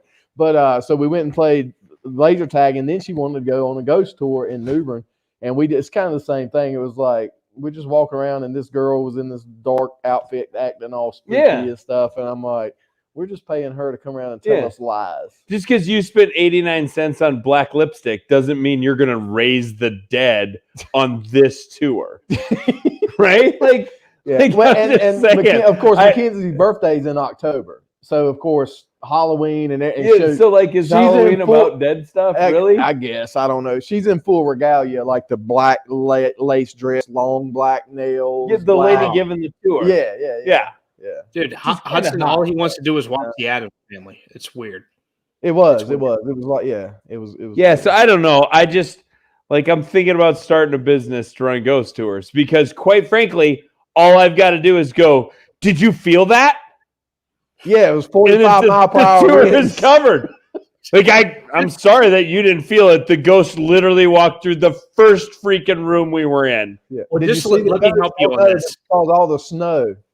Just let me help you on this. Your $20 whale watching tours, that's a bit low because I spent $350 watching whales in Hawaii about a year ago. You are wrong. How many whales did you see? Well, we saw a few from a distance. I'll be honest. I will be honest. Jen set it up. It was something she wanted to do. I was not a fan of it.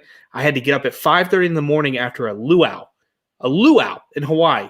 For that got drunk. You got certified to scuba dive. Oh shit! Huh? For $350, I want to ride him and hold on to his dorsal fin. Dude, look, we were in Hawaii. I said, okay, we'll do it. I'll be honest. I didn't want to get up at 5:30 in the morning. I was hungover, but it was actually pretty freaking cool. Especially in Hawaii. I mean, the backdrop of Hawaii and all that. It was awesome. But you're short selling yourself on $20. Yeah. Okay. So I want to know more about this. For $350, did you have to rent a kayak or did you just go on a boat with everybody else? That was Let me tell you what happened. So I went on a boat with everybody else. We got prime seats on the front of the boat. All right. Prime. So we got them because gated community. We would have been in the we'd have got the $100 tickets where we were actually throwing coal in the engine to keep it running. Wait, you guys aren't letting me talk. All right. So we paid the same as everybody else, but because we got on the boat at the right time, all right. Okay. We got on they said, go fill the seats out back. I was like, can we sit up here on the front? The guy's like, yeah, just, duck down. I was like, okay, which was the best decision we made. Why'd you have to duck down? So the captain could see. Oh, okay. Yeah. Okay, so wait, I want to understand how many people. How small was this boat that the captain couldn't see over you?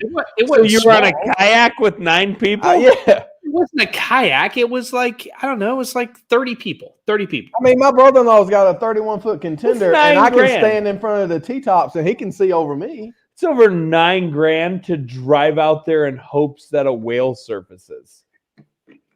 Right? And they did, to be fair. They did. Well, yeah. They did. So, I mean, I can take you out. But they did. So did they rent you binoculars for an extra $150? No, we just got to stand on the side of the boat and go, ooh. Well, my when their mother-in-law little lives on tail the went- Coastal Waterway, and dolphins come by there all the time. Can I How do a far dolphin out watch? did you go? I think I'm gonna start a dolphin Hey, watch. guys, look, I was just there. No, I I'm want not- to know this. This is super I don't- important. I Everybody feel watching here attacked. obviously still Everybody. cares. I want to know how far away, like how far were you from shore? Like were you From basically on a long shore- dock? Oh, we could still see it. I would say we were a mile from shore. What kind of whales were they? They were They too were, far away to see. No, they were blue whales. That's what they told you, Or do you? or you know? identified them by the little Google I'm- indicator pointing down saying I'm blue going to whale. send you below. the videos. I'm going to send you the videos. You guys Send me- figure I it want out. to. Yeah, I'd like to see the videos. So Yeah, I'm so this is so Elizabeth wanted a VR headset, right? Because she's got this little game she plays, and $300. You can it's watch $300. whales every I can night. go watch whales Yeah, from my humpback. house. I I was They diving were for humpback the other night in whales. my living room. Yeah, yeah, People. Oh, They were okay, just- humpback whales. yeah. Humpback And your whales wife is says what they they're were. humpback. Yeah, so you don't even know God. what you were looking at. I so Jennifer, love why did having. you should have went by yourself. He didn't Yeah. even realize what he was looking at. I said I enjoyed it. I'm so- I have said the whole time I was obstinate about it to begin with, but I enjoyed it when we did it. Did I not I'm say so that? happy that we have a new fact checker on here. Yeah. Blue And whales. Jennifer, humpback I whales. love Jen. I love your new Facebook profile Yeah, picture. It's a great That picture. is a great picture. Is I Diver still laying, personally, is Diver still laying it behind you on the hill? that's what I was gonna Yeah, ask. because that's in the snow. Like, I think he is super like right. I cute think it's like picture. right here. I But think there's that's divers Divers is laying. like, Yeah, he's still laying back on the limping hill. his way up to try to be in the picture. I love that. See, Molly went to Iceland and Chernobyl last night on the Oh VR yeah, on the headset. VR Yeah. thing. Molly We have liked, some friends yeah, that wanna Molly go to liked Iceland. it so much that she went and bought her own. I don't Yeah, have any friends that want to go to Chernobyl. Yeah, well, I mean, she went to Chernobyl and didn't have to worry about the what's it called? The radiation. Radiation. Yeah, that Yep. stuff. Oh, I don't know. I don't watch anything on the news, so I don't know anything about anything that goes on in the world. Chernobyl That happened in like the 30 years ago. Also, don't care. This is my face when I give a damn. Also, my face when I You don't. want to know why he has no give a damn? No, face? actually, I'm pretty good. I don't really feel that drunked up. I'm ready to go to Daytona. Oh, yeah, Daytona's gonna be a good time. Yeah, now I'm ready to go to Iceland, and I want to go somewhere with Jen because Yeah, I'm very the disappointed. difference, Brandon. Here's what we got to understand: is and maybe this will work with Molly too. We're gonna find this out, but like if Jen and Amanda both want to get up at 5:30 to watch whales, we could just get hammered, and they'd each have someone to watch whales with. Yeah, And then we could just watch the video. Yeah. Same thing. I'm going to feel like I was there. I'm just going to have $350 in my pocket after you send me this video. I know. The thing is, though, is that Jen likes the Uh-oh. experiences. She loves the experiences together. And that's what it was about, was being together. Jen, are you still watching? Just say yes if you are. The experience was about being together with I each gotta other. know. I have to know because I guarantee this happened. I'm going to ask. And I hope Jen is still watching because she will attest to the fact. We know Divers is like this Where's my controller? Titanic lover. Okay. So here's my deal. Oh, shit. If he's When you like say Titanic lover, what do you mean? Titanic, your favorite movie? Didn't we just have this conversation? Oh, yes. I love the Titanic. Okay. Yes, I do. I love the So movie. I have to know if you have a picture on your 30-foot boat in Hawaii where you're leaning over the deck and you're like, Jen, take my picture and you're king of the world on the ocean of Hawaii going whale watching. I Tell don't me know. that, Jen, tell me this picture exists. I think we thought about it. What? Yes. Did you do it? I thought about it, but I don't You know did if it. we have that picture. No, because it would have been my profile picture if we did it, and I don't. I mean, think that we- look, you spent $350 to go on the damn thing. I mean, you should have got the King of the Oh, World photo. For $350, that damn thing better hit an iceberg and sink. I do I it want every the time I full go out on my experience. brother-in-law's boat. I was He was busy. too hungover to get I was that busy. creative. I was busy trying to take care of my wife. Is what? Oh, were you? Because she says you were too hungover to get creative. Yeah, bye brownie points. Not really what I was hoping for. That is awesome. Jen, I wish you were coming to join us in Daytona. We're going to miss you, but we're going to FaceTime you a lot. Yes, we are Yeah. on the regular. Yeah. Mm-hmm. We may just keep an open line. We should. I think that's a good idea. Just straight open line. I'll bring my iPad, plug it into the wall, straight open line the whole time. I have an idea. Why don't I just wear a GoPro? Why don't I just do that? That'll be like fun. that. Live streaming GoPro.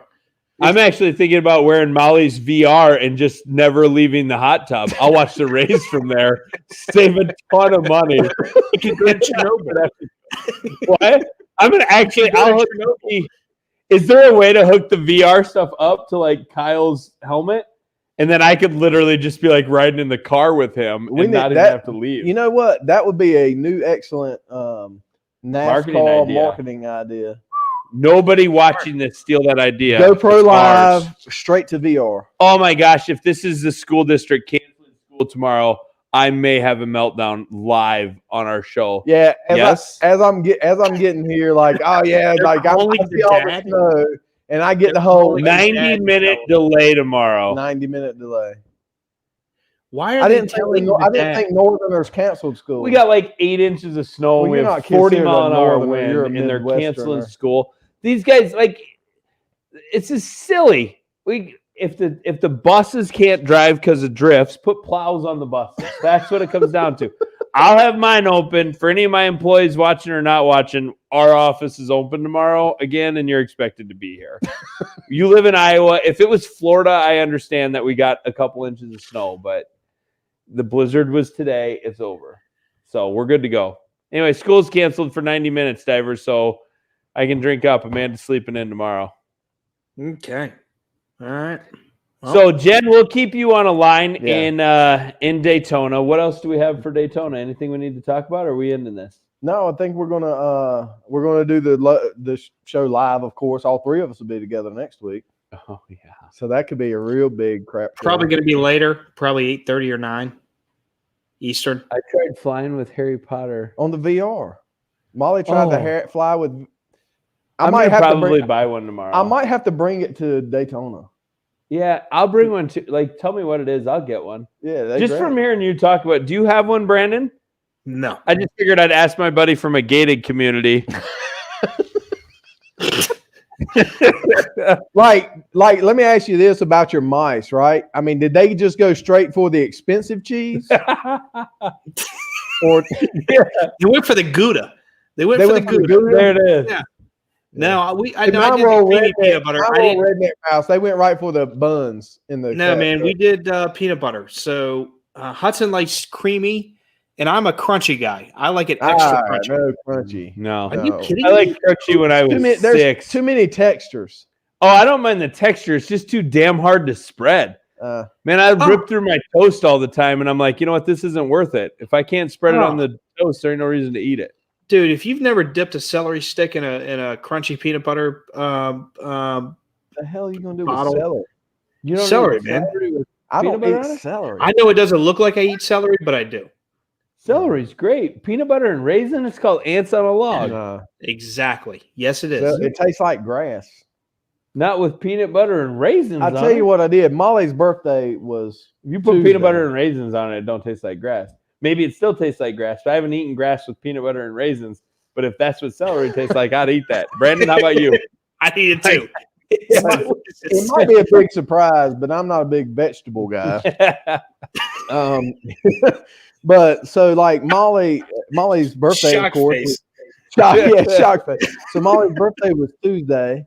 And so I wanted, me leaving to come here on Tuesday, I wanted to cook her a nice meal and we celebrate her birthday and everything. So I went by and got some nice steaks and threw those on the grills and was trying to find something to cook sidewise. I cooked a broccoli and like creamy broccoli, cheesy something and a Skittle and baked it. That was good. Yeah. It's a Skittle. Oh, and a skillet, actually. I'm sorry. Skillet. A skillet, a cast iron skillet. I was intrigued because Skittle is like I love Skittles. Skittles are great. But Amazing. it was really, really good. I don't do broccoli at all. I just I love broccoli. but this stuff was amazing. Now it was not healthy at all because it had heavy cream and two different kinds Y'all of don't eat cheeses. like chicken and broccoli Chinese food? No. No. General Tso or sesame chicken. That's it. General Sour Sesame, yeah, that's good. Yeah. You don't eat Empress chicken. I ain't never heard of it. Empress chicken. It's Right. just I've a never real heard of spicy- Empress chicken. I know Chinese food, but I've never eaten that. Oh my gosh. Okay. So Cool. when we order Chinese food around the house, like we order like 2 General Tso's, 2 sesame, and then I order like the house lo mein spicy, and then everybody kind of eats off of it. Yeah. The house lo mein spicy is the best. Yeah, dude. Those are Because some I'm hot the only one that noodles. like eats Yeah. spicy, so my kids don't eat it all. I agree. Yeah. All right. Yep. I'm ready. I'm gonna eat sushi every day in Daytona. Ooh, sushi, I'm down. There's a place in Raleigh. I took Love Molly sushi. Saturday. We went to Raleigh shopping, and there's a place in Raleigh called Sushi Blues, and they've got great sushi. They've got teriyaki and steak too, but Molly was not impressed with the steak. She said she probably wouldn't go back, but the sushi was awesome. She doesn't eat. So at Daytona, I have selected the master bedroom as my bedroom, in case that shocks anyone. But think that's I fair. She says she ain't never been able to cook chicken and it curl like a Chinese place. Think about Chinese food. Think about you got to slice it really thin. it. Is that what it is? Okay. Well, I don't know. Hmm. I think so. Yeah, they have because when you do chicken and broccoli, I don't know. it's like 3 inches by 2 inches long or whatever, and it is freaking tiny. I cook some pretty good stir fry at the house That's and true. and cook it thin and it don't curl. Molly, if that affects me the next time I eat Chinese food, our relationship as friends is over. Because like that is bothersome now that I'm thinking about that. As Mikey's because- cat sitting here staring at me. Yeah, Mike's cat is just like looking at us right now like I could be Chinese food. His other cat is huge, could be a lot of Chinese yeah. food. So, Brandon, can I ask a favor of you? First off, Brandon, your room is the twin bedroom room, just in case we pick up like a homeless guy or something like that. Figured Are it'd be we going to put hangers on the doors or socks on the handles? for like Relations. Yeah. I get it. I'm gonna have my relations in the hot tub. Not true. Out in the open. No. Yeah, I don't care. Like, Don't nobody want to see matter. this Yeah, in no, action. yeah. I was gonna say, if you come out, we're both thinking in a hot tub, and you watch, you're weird. So that's how I see it. Just send me a text. Just be like, hey, Yeah. don't come into this area. No, I honestly, here's the deal. I plan on drinking quite a bit while we're down there, so I don't think there's going to be a lot of that Shocked face. relationship for me. Yeah, earmuffs. But What does she mean by what does she mean by this? she's talking about me having relations. I think What do by you myself mean by in the hot tub. myself? What do you mean by that? I think she's saying that I'll be having relations by myself in the hot tub. I don't know. I'm concerned. Yeah, I don't know. Oh, by himself. By himself. Oh, by himself. Oh, by him. Oh, so I'm she gonna have means me. you or me are having One of us relations is doing it by ourselves. herself. Yeah, I think she's quite talking about frankly, me, by myself. Yeah. Same with you. Oh, Yeah. she meaning Brandon's going to be the. Oh, she so meant Brandon. So what? So Okay. Brandon, you're going to Oh have. no, she said in the hot tub. She's Oh, talking you're about going to be me having relations by yourself in the hot tub. Okay, yeah, and that's all right. fine because then I have the hot tub to myself, which honestly works out better. Because it's weird. Because I don't know if Amanda and Molly and Maxine are all going to get in the hot tub. Maybe they will, maybe they won't. I don't know. But I'm going to get in the hot tub. I figure Diver's going to end up in the hot tub. You're most I'm gonna likely be in the hot gonna tub end up every night. I'm gonna be honest with you. I'd rather see Molly. And Oh, I'm not Amanda saying what and I'd rather Maxine see. in the hot tub than Ray, Andy, and Brandon. What I'm saying is the And Brock. reality of it is there's going to be 4 dudes in this little hot tub the whole time because we're not 28-year-old Instagram models with all these hot chicks on a boat with us. Speak Like, with it's- yourself with my chest scar. Well, that's true. Exactly right. I mean, this guy's over here doing rehab with 70-year-olds. God's sakes, if we brought a bunch of young hot chicks to the hot tub, we'd probably all die. Can you take your pillow in the hot tub, or is it not? The Exactly pillow- right. The pillow's been retired, buddy. Yeah. Oh, He didn't even bring the pillow to Iowa with him. man. And Yeah. I fell down Andy's steps the other night and didn't Yeah. hurt myself. He's literally in my house for freaking 4 minutes. I show him his bedroom. He goes up to change. And on the first step, he slips and just comes ass right into the bottom. I hadn't I'm told like, Molly about that yet, so Oh. I'm okay. Molly, he's fine. It was a day and a half ago. Nothing bad happened. He may have a little tailbone bruise. I'm like, holy cow! Apparently, they don't have carpet in North Carolina either. Like, be slippery. So I've noticed, like, And hardwood. well, it's not even that. I think it's you got an older house, old farmhouse that you've redone, beautiful. I mean, it's just beautiful inside, but the stairs are really narrow. Yeah, they might be. And I think what I did was when I put my foot down, I hit the edge of the row and just boop, boop, boop, boop, boop, boop. Phone goes flying down like when his phone comes bouncing down the stairs. He's seriously, Divers. He's been in my house for 15 minutes. Yeah. Me and Amanda are downstairs. He's like, I'm gonna run up, put a couple things away, change, come down.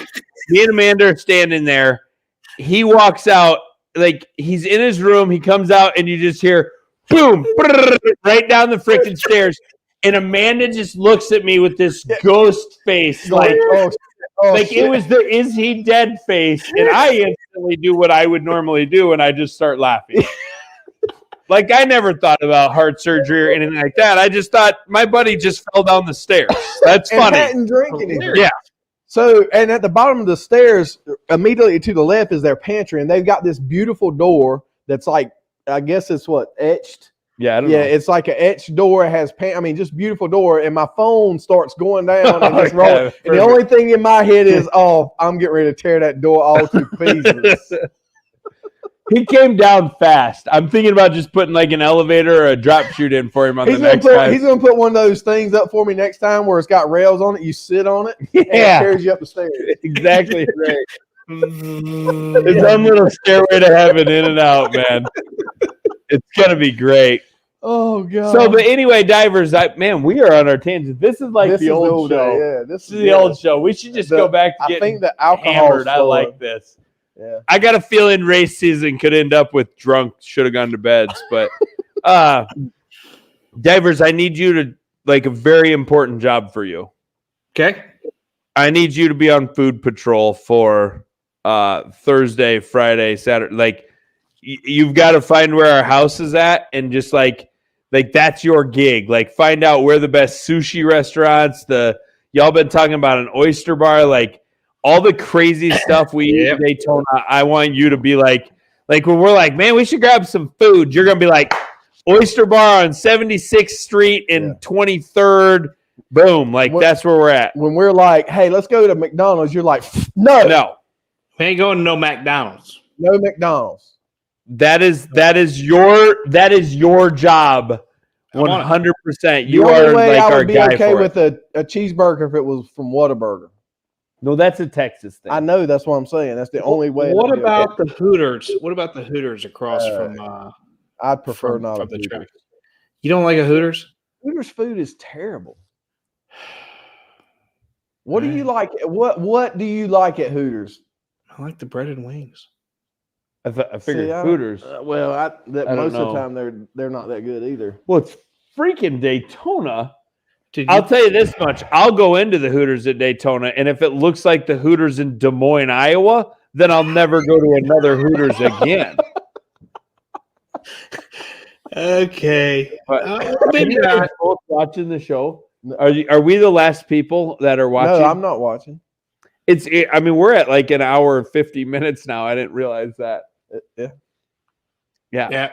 We should probably end it. Yeah, because I think at this point we're basically doing backstage stuff. So let's just go backstage where we don't say anything stupid. All right, for all of you, for the two of you still watching at home. And next week be ready because it's probably going to be our last episode next week. If all goes well, this will be our last episode. We'll probably get canceled next week. Yeah, we'll probably never do live again after next week. I know Amanda's already cautioned me about it. So, yeah. It's 3 people watching now. Do we have? Maybe we should stay on. Yeah. If we can get to 4, if we can get to 4, I'll stay here till midnight. It's 7:48. At 7:50. Do you know Diver's address? I think I have it on the Christmas card. Yeah. What are we gonna send? Do you think it would be awesome if every Thursday we just started putting dominoes to go to his house? Can we do that? The worst idea ever. I don't think so. I honestly think. Or we Grubhub Indian food to his house. No, I think dominoes. Because if we said Indian food, Jen would know it wasn't him. It wasn't him. But if Domino's shows up, he tried to blame it on us, and he'd be like, Indian right order. They would. How would they know Yeah. Yeah. I like this. I like the idea. Awful. We'll discuss Oh, that. what a Yeah. terrible idea. Friends I like think these. we start next week from From Daytona. Daytona. and she thinks, and then we tell her that he's And just with got a it. note that says Brandon, and then we make Brandon text her that says, I can't believe that I didn't change the Cancel the address order. on where I was Oh. shipping the Domino's. So she thinks he orders it from Daytona. We can steal his phone. We for got that. 5 people. We got 5 people. This is staying on. I said we're Yeah, staying we're on staying on. before. Yes. Well, tell us what you want us to talk about. Yeah, We're who's going on- to get shitty Okay, tonight. if you're on with us, let us know who's on with us. We can't see that you're with us. Yeah, why is that? I don't know. I wish you could. Is there a better platform where we could see? If there's only going to be No, 5 not people really. here, let's bring them on the show. Yeah, I mean, I'm down. That's where I'm at. Divers, you must be Comment- empty. Did you comment finish your beneath- bottle? Comment beneath No. the No, I'm the good. comment who's here with us and what y'all want to talk about. Yeah, because we've given up on life. Let's talk about it next week. Well, next Let's week we talk may about not it be able now. to talk. We've done a Oh, good job, guys. We were an hour and 50 minutes in. I mean, that's a Good job. long time to be We're entertaining. Elizabeth, Elizabeth's watching, of course. Elizabeth, She's yeah. always number one. Divers, fan. I don't really even know if we're entertaining in the first 10 minutes. Yeah. So, quite frankly, I think at a minute 50, we're probably just as entertaining. I feel entertaining. That's for I'm sure. entertained. I'm Who else? entertained. Who else Why is don't you? here We need to. watching? We need to do like our movie quote night. Like so. Like you could stand up right now and scream, "Are you not entertained?" for a from piss. Gladiator. I could have a piss. I could have a pee. Yeah, I could have a piss. So this is where all the what is this is where all the dicks hang This out. where all the dicks hang out. Brandon, you need to catch up on Oh, Letterkenny, yes, or yes. you will be disconnected for You need the to- entire week You next need to week. figure it out. Let's talk about the Canes. Ooh, Elizabeth said, let's talk about how the Canes have been rolling through some folks this week. You talk. What are the Canes? Is that Are hockey? you kidding me? We gonna talk about how we only got one loss on the Caps. You serious right now? I mean, we can talk about it. Pull it up.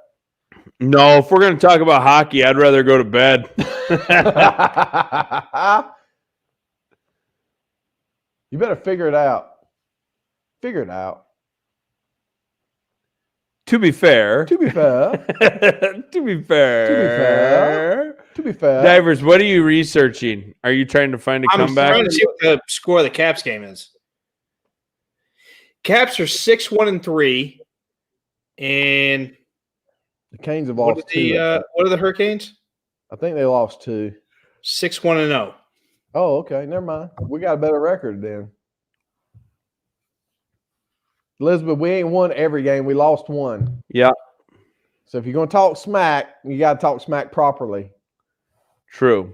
Talk smack about how we win or lose. We don't tie because tying for suckers. Weather Weather dab. dab. Weather Weather dab. dab. Weather dab. We're back up to 5 as we sit here Oh, and we do got nothing. 5? Yeah, Who's on? Let us know. you're Divers must watching. have signed on. Like, we want to see who's watching. No, I didn't. Between Where's Casey's Weather Dab? pizza and a whole bunch of Crown, I'm starting to have stomach aches. That Casey's pizza, that It is breakfast good. pizza was good. All right.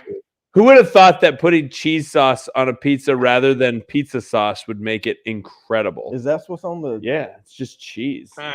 Here's Cheese the deal. sauce with cheese over the top, and then bacon and sausage. I'm right. absolutely starving. We should have gone to bed. Let's go to bed. Next week, y'all, it's going to get crazy. Yep. Be ready. See y'all next week in Daytona. Later. See you guys. Later.